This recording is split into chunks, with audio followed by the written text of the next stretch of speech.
In a campaign dominated by talk of jobs and where the jobs are rooted in the oil patch, to paraphrase an old slogan, it's the carbon tax, stupid. And we are going to write a Made in Alberta policy that works for our province and our industries. The NDP's plan to reduce greenhouse gas emissions remains a signature moment, and Rachel Notley's still all for it. I think we have laid out a path that is going to ultimately lead us to a much better destination. But the tax is a hard sell for those dependent on the oil and gas industry. Now, if everybody wants to trade in their gun, trade in all their vehicles, shut the oil down completely, maybe.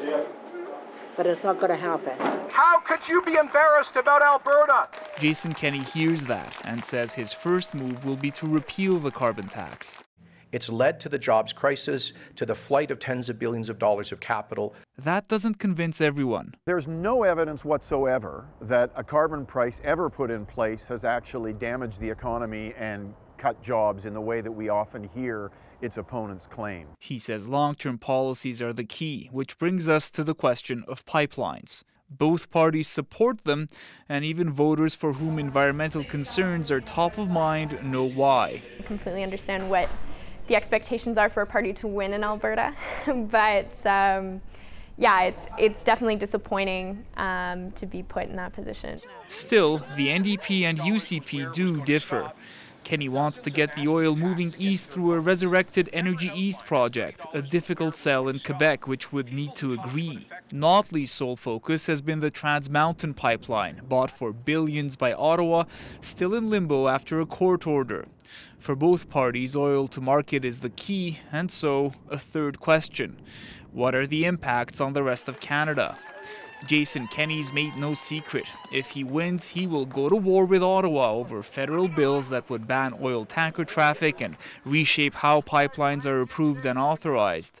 Battles he's not certain to win. I think it would be very unusual if the federal government had no ability whatsoever to protect the environment. As for the NDP, even if its policies are closer to Ottawa's, Rachel Notley herself has shown she'll fight for the oil patch.